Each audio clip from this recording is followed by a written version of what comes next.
Welcome to the Earth Your Wild podcast, brought to you by Reusabox, providing a better way to buy cardboard boxes. We're your hosts, Jack and Ellie. This is the podcast where we talk to industry experts and changemakers to try to answer the question, how do we make our businesses better for people and the planet?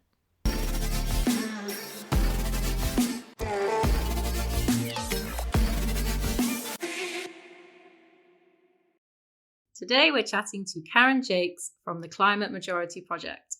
The Climate Majority Project works to encourage all people to recognise their power, take effective climate action, and influence politicians to create real, meaningful change. Welcome to the podcast, Karen. Thank you. Very pleased to be here. Karen, I wondered to start if you can explain what the Climate Majority Project is and why it exists.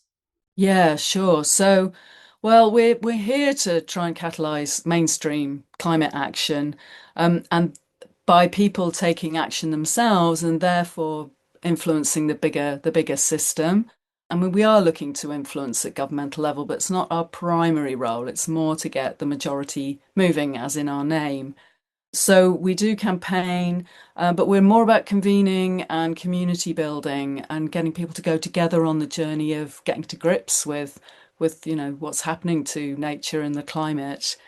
And another thing that's really important about us is we're aiming to include everybody, so try and be deliberately depolarizing. So we're trying to get everyone together, no matter what their background or politics. So that's kind of what we're here to do, and kind of why it exists is all about, we need to evolve on from maybe using crises and emergencies, overusing that, because, a lot of advocating organisations like Extinction Rebellion did a brilliant job of raising the alarm. But what they've done is raise people's fear levels, and we need to help people move from that into, well, what can we do together to find a way forwards. So that's really important. How can we inspire people to take pragmatic, tangible actions together in their communities? Or businesses, of course, because that's a major focus of this podcast. So, and what's your story? How did you get involved? I got involved because I've worked with leaders in industry for many, many years. So I'm actually sort of leadership development program designer and facilitator. So I've had the privilege of working alongside lots of people who are looking into their various markets and to paraphrase, going, oh my God, look what's happening. Our supply chains are getting more fragile. New entrants are coming in from different parts of the world.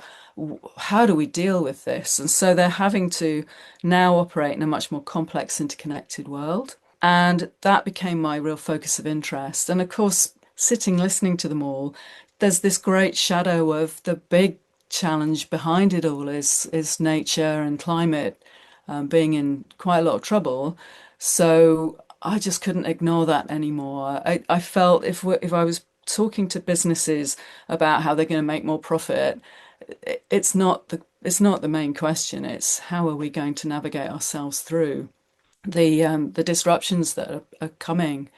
And so I've decided to keep doing the leadership development work, but actually contribute a lot of my time towards organisations that are trying to raise that awareness. Yeah.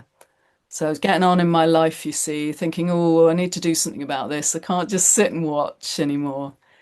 And what are some of the ways the Climate Majority Project, how exactly do they do this? What kind of things do they do to engage people and get them involved? Yeah, well, there's a few different strands to what we do. So there is a business side, which is focused a lot on trying to get different sectors to turn to the government and say, look, you need to regulate us to help create a level playing field, for example, because one of the dynamics that's running is people don't want to be the first mover in their industry sector because they fear it might give them a disadvantage.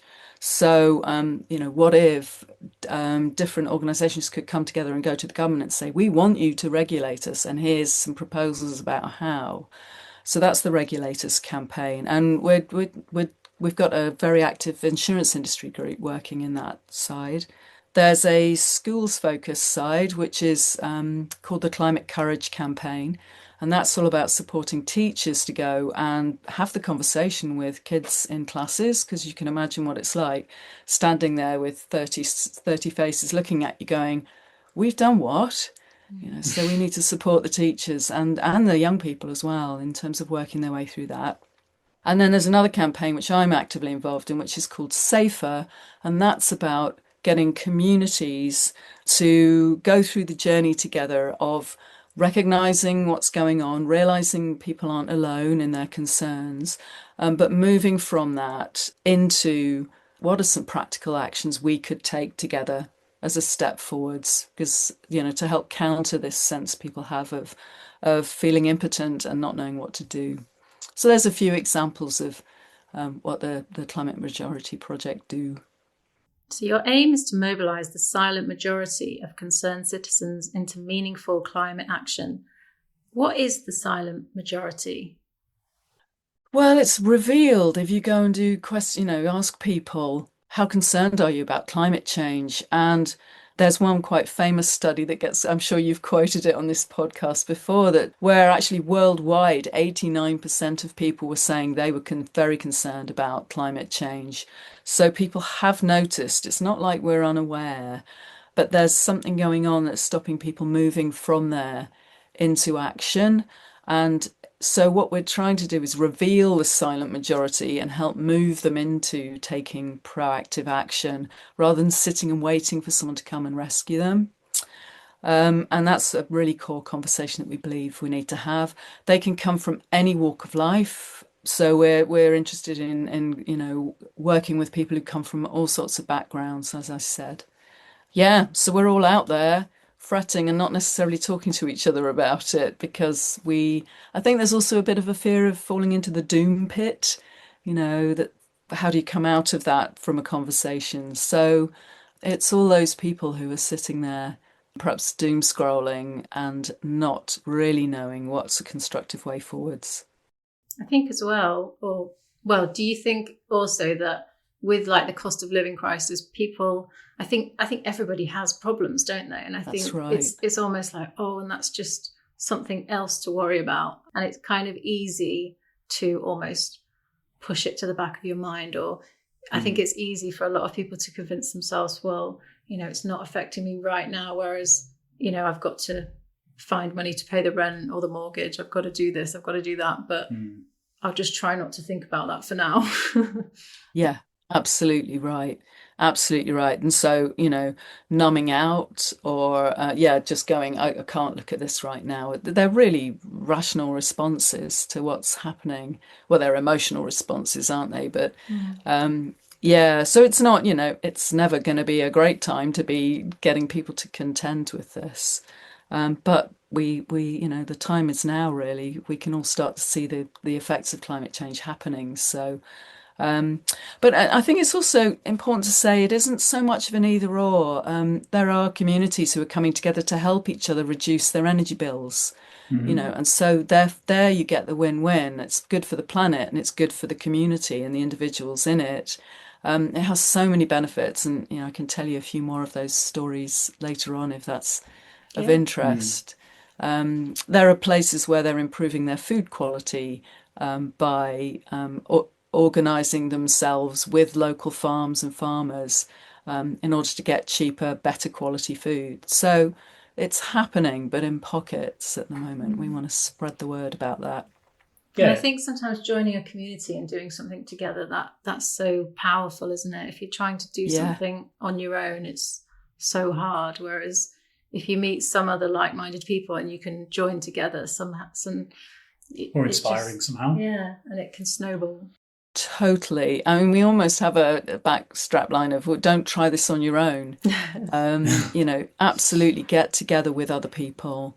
And, you could almost say we're trying to reboot the climate movement by reframing what climate action is. I think that might be a very pithy way of saying what we're trying to do, because we're challenging the idea that it's an individual issue. It's not what I can do or what can I do. It's what can we do together in our local area or within our business community in order to get to do something.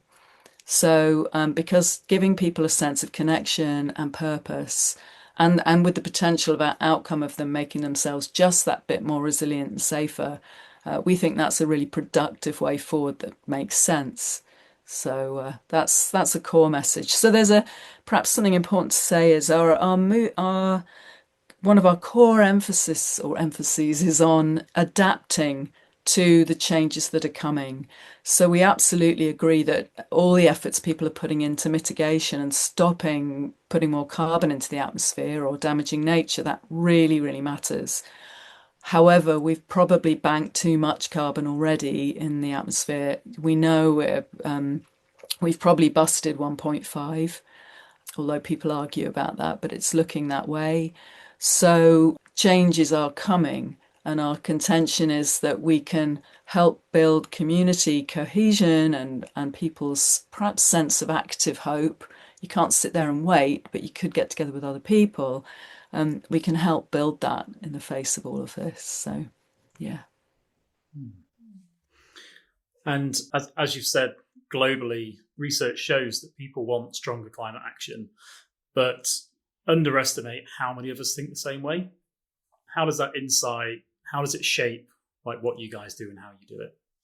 Yeah, I think it's absolutely critical, because we're such social animals, aren't we? We kind of look to our neighbour to see what they're doing, and then we go, oh, well, that's all right. They've got a heat pump, so maybe I can get a heat pump or whatever it might be, or they've insulated their loft, I'll do the same. Yeah, so that's where perhaps I can talk a little bit about the Safer campaign, which is we take people through this process of recognizing that they're not alone. So we actually get people together in a community hall and we ask them, how concerned are you about climate change? And we actually get them to stand in a, where they are out of 10. We're not trying to shame people or blame people at all. It's that doesn't help us. So we're really clear in our approach that you've got to include everybody wherever they are on their climate journey. But you'll see the 89% or 70 or to 89% show up because most people will be up the I'm very concerned end of that line. So and then you can see people going, oh, it's not just me. Right, okay. So we build that in to our the safer experience, which is an evening workshop that we can come and run in a community, and so you've automatically got a sense of, oh, there are other people who care. We also get them talking about what do they love about their area, what do they think they want to protect and care for. And again, you get a lot of people talking about the nature in the area or the people in the area or the culture in the area. It's another thing that really bonds people together. So we really use that within the safer experience to help people really recognise, there are other really amazing human beings around them who want to do something potentially, but perhaps don't know what. Yeah, and then we take them through. I can talk to you about that later, but we take them through into sharing some stories of practical things that people are doing in different parts of the country to make them realise it's possible. I think, and also there's a sort of maybe a more systems level, which is that sense of helping the system see itself, help the silent majority see that there are others and gain that kind of confidence. So yeah, that's why we think that really matters. Yeah, just building on that probably leads into this question. So much public communication focuses on individual behaviours. Climate majority seems to emphasise collective and systemic action. Why is that distinction important? Yeah, there's quite a few angles to this, I'd say. I mean, for a start, I've already mentioned that I think we need to reframe this as a we problem, as it were, not an I problem. Unfortunately, the I problem just makes us feel guilty because it's so difficult in our society to not be doing some form of harm, however good you might be. So I think we've got to really interrupt this pattern of us thinking of ourselves as isolated individuals. That's something that we've learnt to behave as. And by reframing things as we're in this together, we need to find some solutions. it really opens options out for people rather than this, oh, what can I do? Fly less, eat less meat, or recycle. That's it. I can't think of what else. And I'm not sure I'm motivated to do those enough yet, you know. So so we really work hard to help people shift stories during the safer experience. So we're sort of picking up on phrases people use like, yeah, but what can I do? That's a very common one. Well, we're saying, well, what can we do together locally, you know, or within an organization? Another one is the government will sort this out. There's another reason for people just waiting. And we're saying, well, no, let's reframe that as we can't wait for the government. Let's make ourselves safer now. You know, let's get on with it. No matter what, that's going to have some benefits for us. People might feel isolated and powerless. And we're saying, well, maybe you can find this sense of connection and purpose through working with your community. Another one, which is heartbreaking, really, but it's all screwed up. So what's the point in trying? You can hear some people saying that. And that's on the internet a fair bit, isn't it? Well, I think what we're saying is, well, why don't we try? You know, let's sow the seeds for a better future now. There's no guarantees, but at least we can look the next generation in the eye and say we tried. That really matters. So there are some of the, you know, frameworks we're offering to people to go, actually try and see if you can shift stories. Where are you on those journeys of reframing this into something where there are more possibilities for action and doing something? Do you have any examples of collective action, or what kind of activities or things do you then encourage people to do? Yeah, it's a great question. Well, it has to be the people in that business or in that community who make the decision. So we're not trying to come in with a you should be doing this. So I'll describe kind of that key bit in the safer experience. So imagine you're in a community centre somewhere. And what we do once we've had people talking about what they love about the place, how they're feeling about climate, we do take them into, and here's the facts, generally by pulling from them what's already happened, what do you think is going to happen? Because the people know that things are not looking great. We then we get people standing up, and round the outside of the room are tables with different stations on them. And so above each station are categories like water, that might be having too much water, too little water, so flood or drought. Energy, you know, being more resilient energy wise. Heat, too much heat, that's a big urban issue for different places.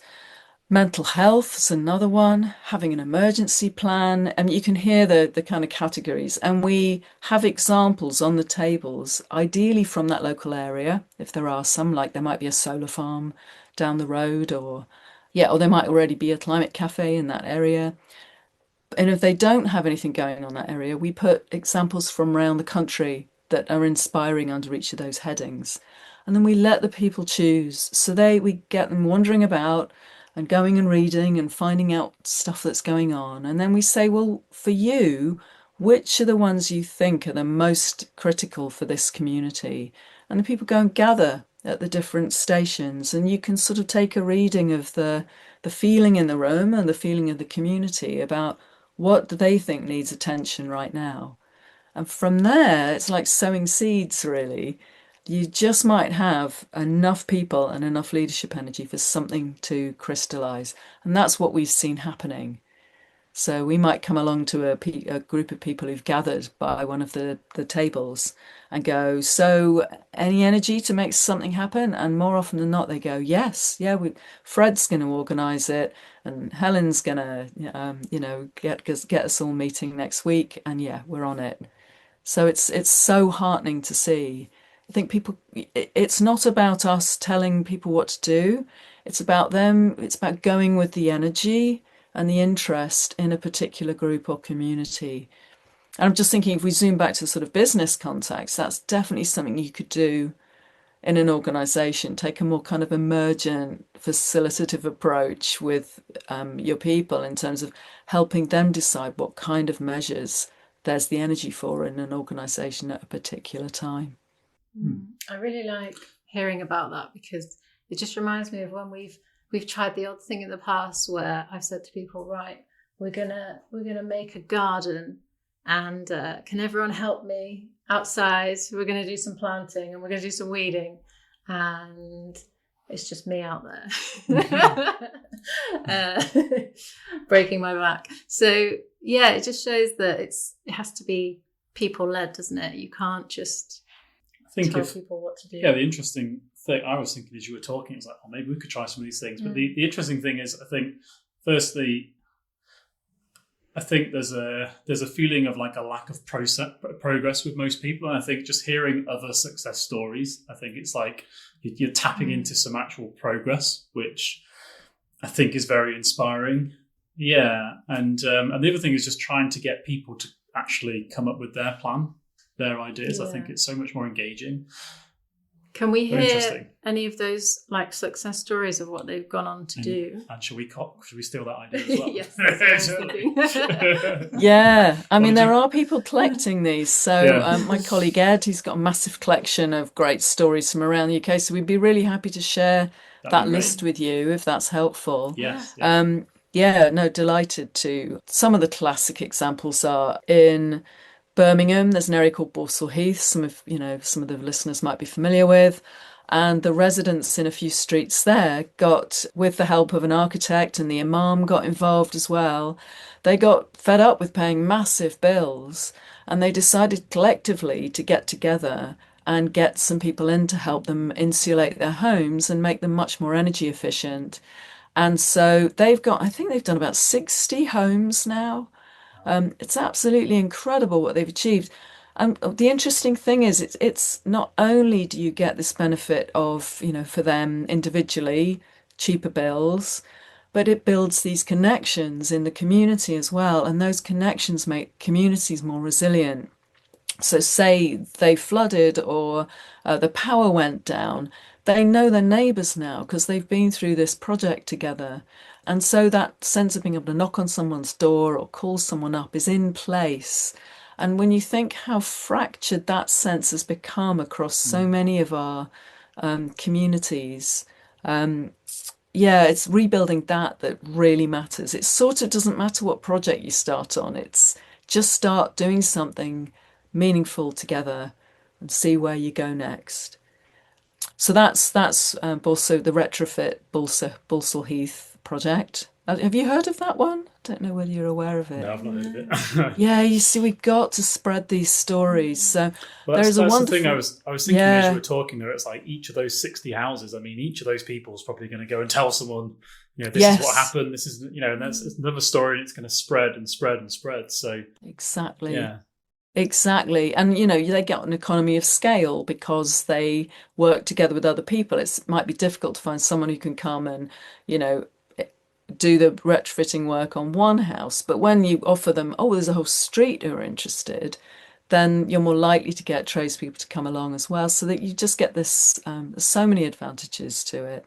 So that's Borsall Heath, and that's evolving and growing into other community initiatives now because people loved the sense of coming together and doing things and getting to know their neighbours. There's another one down in Bristol, an area called Lawrence Weston. That didn't start with an adaptation angle on it so much. That was a bit more, it was a deprived community. People were fed up because they didn't have a supermarket. They had to go on the bus and bring all their groceries home, by hand. And they started by campaigning for a supermarket, were told by their council, no supermarket wants to come.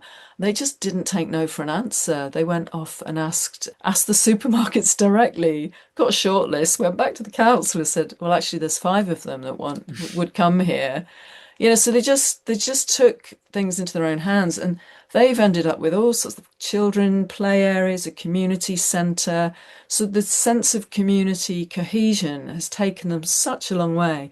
They've ended up building a Britain's tallest, I think it is, wind turbine. Wow. You'll have to listen to the story and I'll tell you where to find it. And that's now generating income for the community. So I think they made the choice to get the income rather than actually, power all the houses. But It's made an immense difference. So there's a wonderful podcast called Antidote, and they're collecting these stories and they're going around and interviewing people. So that's a really lovely resource to go and find out more about these things. But they're fabulous stories to listen to. So there's just a couple. There are community farms, as I spoke about earlier. There's one near, between Liverpool in Knowsley, between Liverpool and Manchester. And again, they're trying to use regenerative farming practices, but they're also trying to educate people about agroforestry and bring the kids in and make better food for their local schools. And so you can hear how they're thinking in a whole ecosystem. But again, it's a community driven thing. Yeah, I could go on and on, but there's lots of really heartening stories out there. I think that's the inspiring thing as well. This idea of community. I feel like we've lost so much community in our societies over the last 20 years. That's what it feels like, anyway. Yeah, and this idea of like partnerships as well. Obviously, tell us a bit more about like how and why that's so integral to what you guys do. Yeah, I think it's a sort of an extension, isn't it, of this don't try this on your own. I think there's so many of us who care and want to do stuff that there is a danger of lots and lots of different organisations popping up and doing the same thing, and we have to watch out for that. But there is a big umbrella organisation called the Climate Coalition, and we're part of that. So here's an example, and that's 130 organisations, and they've got about 20 million members. So, that's enormous. That's just in the UK? Yeah. Wow. Yeah. I believe it's just UK. That's worth checking, actually. 20 million, that's such a huge portion It's a huge number, isn't it? You'd think they'd have lobbying power at governmental level with that, wouldn't you? But so I don't know if that's an exaggeration on the numbers. I just checked with my team, and that's what they told me. But so I think that's really wise, because there's no point all of us being tiny voices trying to influence upwards, as you might say, to government level. But if we can get together and show there are that many people who care, that's going to make a difference. But of course, our theory of change is that we need to must get on with it at local level. And then parish councils and local councils and MPs are going to start noticing, and they're going to realise that people are serious about this, and it might get onto the political agenda. If it doesn't, so be it. We're in a complex system, aren't we, of politics and economics and business and climate. But no matter what, you'll have put yourself in a better position for whatever's coming if you start locally. We really don't advise waiting for the government to start. Anyway, I was talking about collaboration. So that's a really big one. We'll come on to it, I think, later about the psychological aspect. But again, bringing organisations with different specialisms together in order to support people emotionally is another thing that the Climate Majority Project are involved in. So there's an inner climate resilience alliance. And that's smaller. It's 3 organisations who've come together saying it really matters supporting people to do the inner work they need to be able to look at this without, like you referred to, Ellie, collapsing or turning away. So there's lots of people clustering and clumping together now to focus in on really key things. And the Climate Majority Project themselves, I think one of our early focuses was seeding organisations that were going to help with doing, is it the right thing, but helping tip the system in directions that are helpful. So, for example, one pillar of our approach is that truthfulness really matters. You've probably come across Mike Berners-Lee and his campaign around that. Yeah, it's central to what we believe as well. We're adults, we can handle it with support from other people, and we need the government to be brave and share what they know already, to be fair. And unfortunately, with MP, one of the organisations we seeded was called MP Watch, and that's all about publishing statistics on how much UK MPs lie, which is such a brilliant initiative. A lot of content on that, is there? Yeah, exactly. Yeah. But again, it's just what a great idea to make them know that they're being looked at and that people are noticing when they fib, because there aren't many downsides for them fibbing at the moment. So it'd be great So if we make could a do note of something this one. about We can have a look at it. It's a nighttime meeting. Yeah. So there's a few examples. I think, those connections and us not being too tight about our way being the right way. This is a complex system. We're going to have to try things and learn quickly from the people who found things that work. Yeah. So not get too tight around our own positions. So I think that really matters collaborating going forward. So there's a psychological aspect to climate action. How do you balance urgency with the need to support people emotionally and socially? Yeah, so I suppose I've touched on that a little bit, that we absolutely believe that the emotional, the emotions people are feeling are a big part of the reason that they're not moving into action at the moment. There's not knowing what to do, but there's also just not being clear at all, about their own feelings and ignoring them. So, what from people do know something's up, but so it's not, we don't believe it's about battering people with more facts. In fact, we're slightly worried that's counteractive. Or sorry, it doesn't help.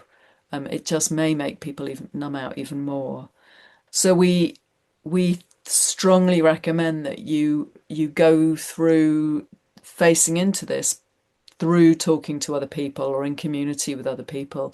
And that might be by inviting a safer experience into your area. It might be by setting up a climate cafe, which are all about people coming and talking and sharing their feelings. And there's an organisation already set up to support you in doing that. There's a Climate Psychology Alliance. So there are resources out there. But what we believe is we really need to integrate, I guess, this emotional acknowledgement into whenever we're encouraging people to talk about this, we really need to help them acknowledge how they feel and then point them in the direction of resources to help them process it so that they can, move on from being frozen or frightened into taking adult action. Yeah.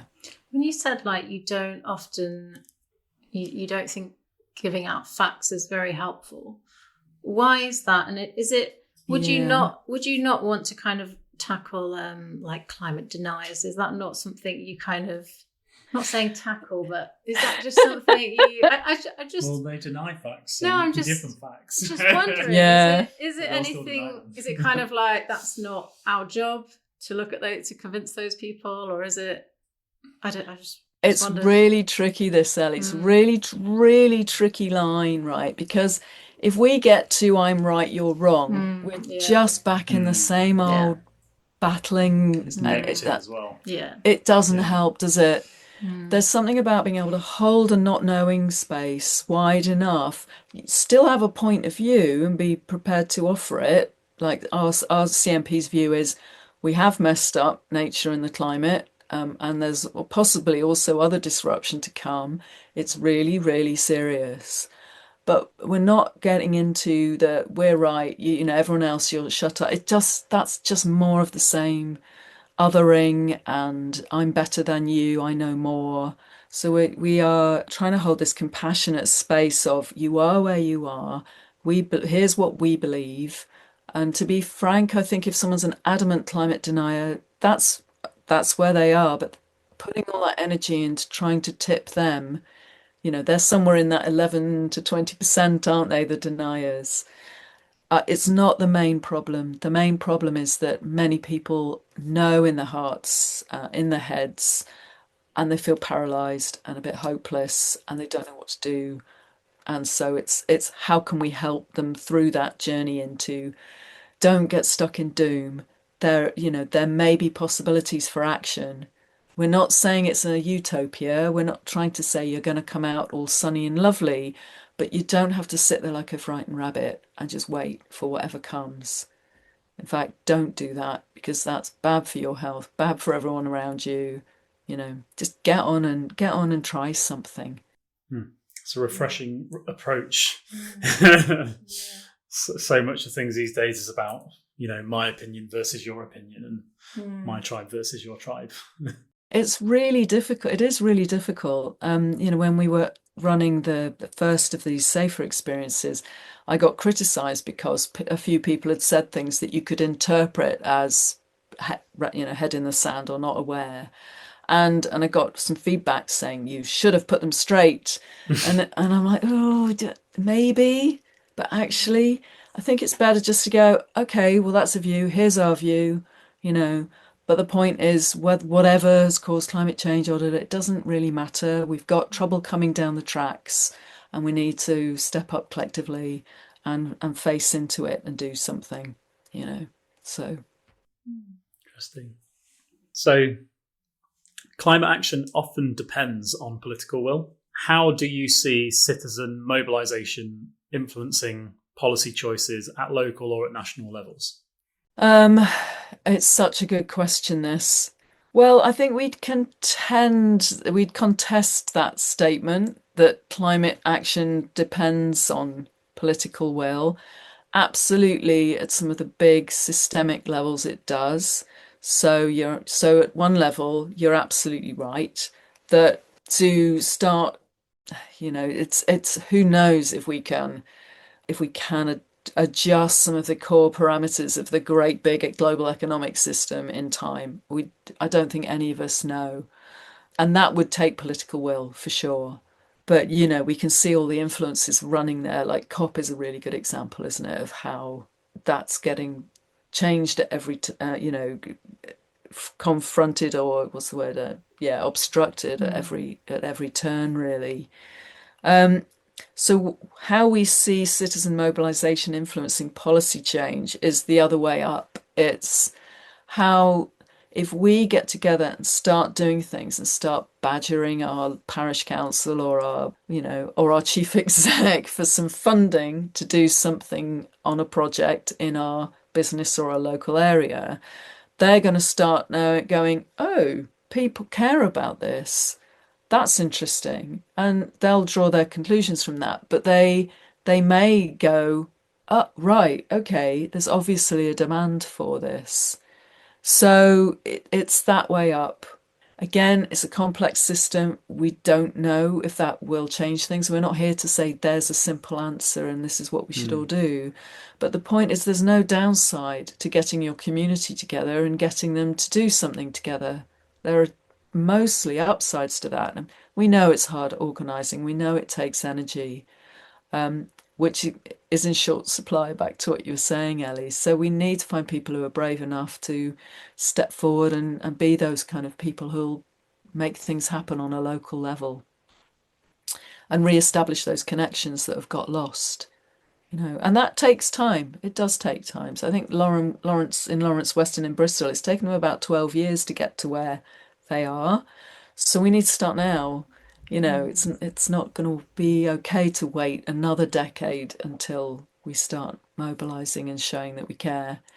Yeah, it takes time to community organize. So get going now, I think.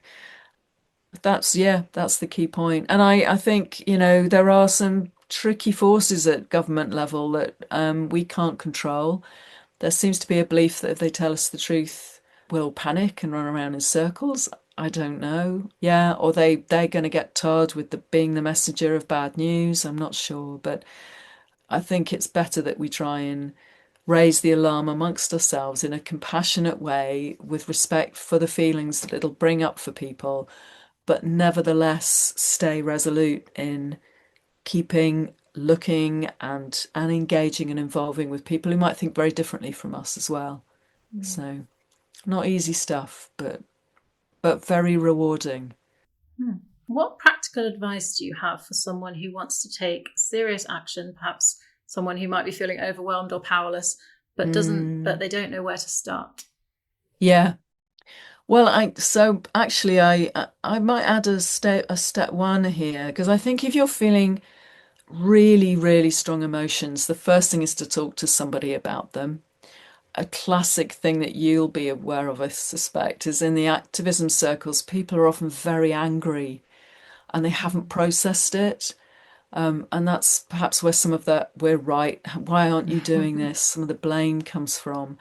And And so I think if you're experiencing really strong feelings like anger or grief or powerlessness or despair, start the process of talking to someone about it, because by naming how you feel and acknowledging it, it can help you start to recognize these feelings as serious and not just be reacting to them, but have a chance of responding.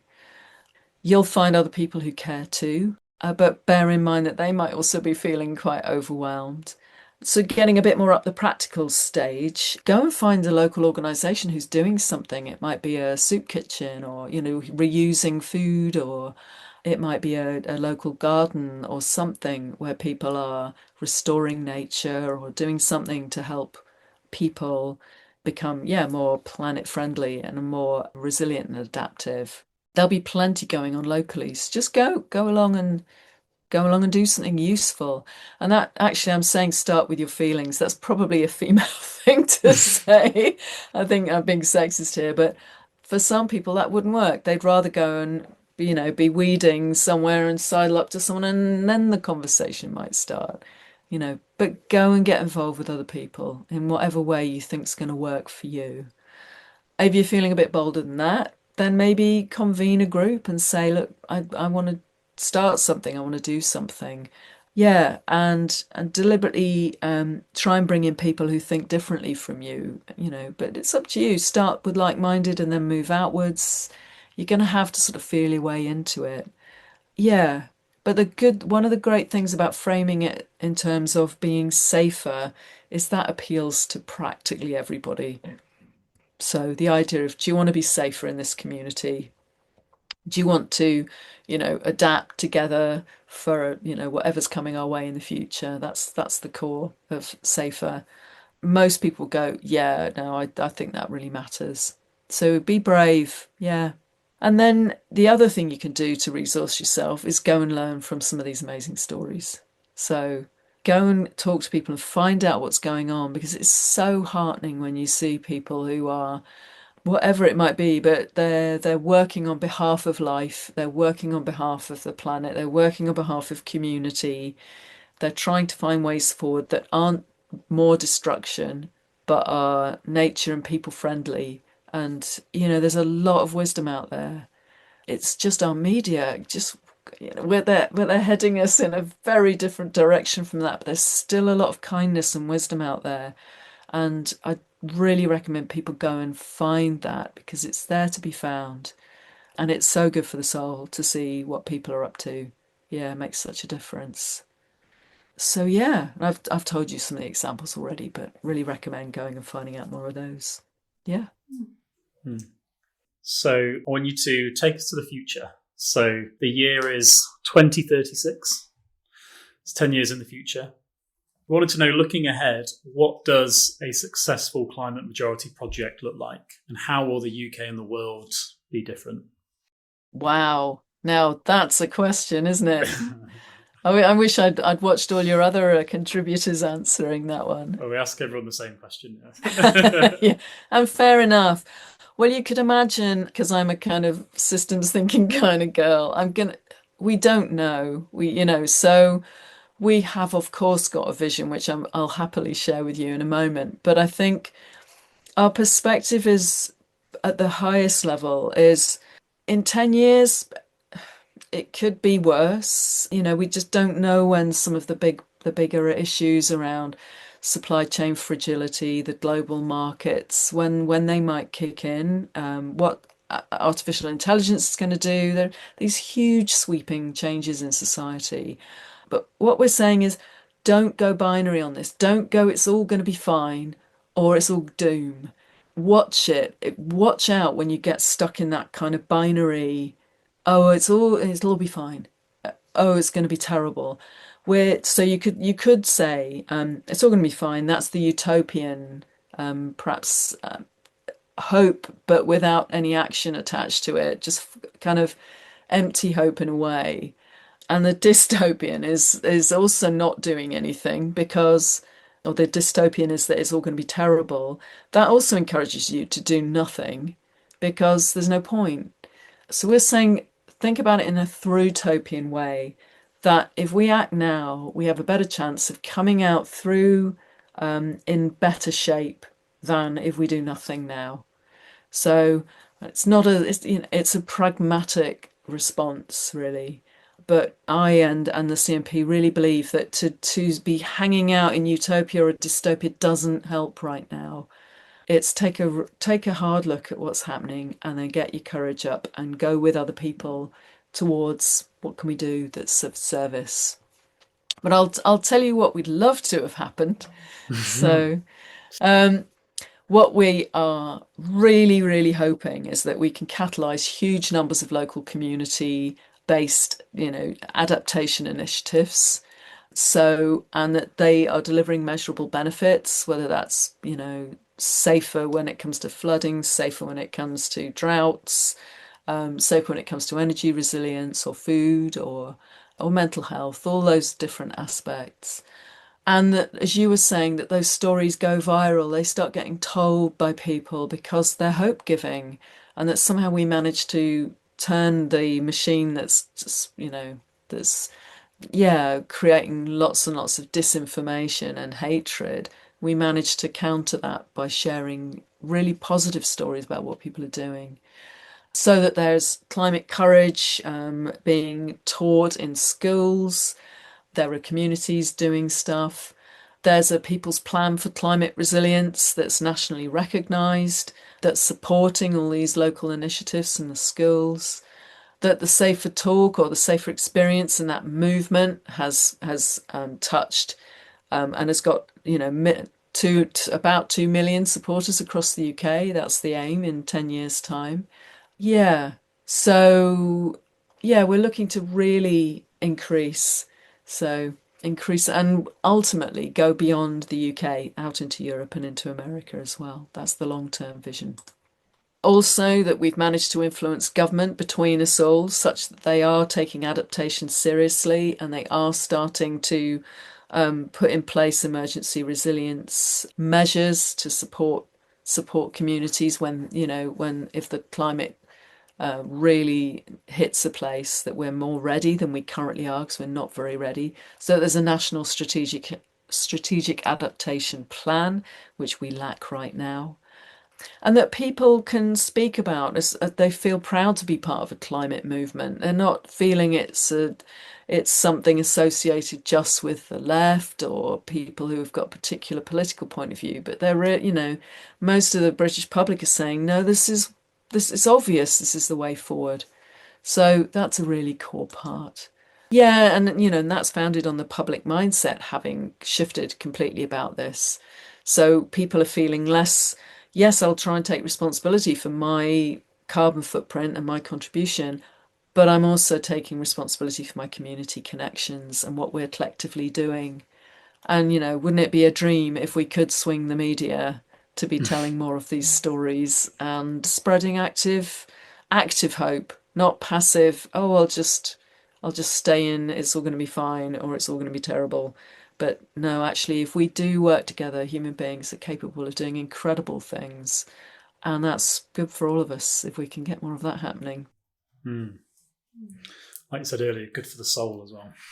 Yeah, totally.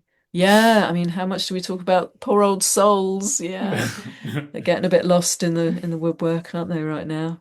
But it really matters. That's why nature's so important to us, and unfortunately, can't quantify that bit, so it's getting a bit lost. But yeah. Well, thank you. Thank you for That's that. great. For anyone listening as well, how do people join the Climate Majority Project? How do we get involved? So if you go to the website, then you'll see all the options laid out there. So that's the climatemajorityproject.org, I think we are. But you'll find us. If you put Climate Majority Project into your browser, you'll find us. Cool. Thank you. Awesome. Was there anything else you wanted to add in or we didn't go through before we finish? No, I think that's great. Thank you so much for the opportunity to come and talk to you. And it's lovely to hear your perspectives on this as well.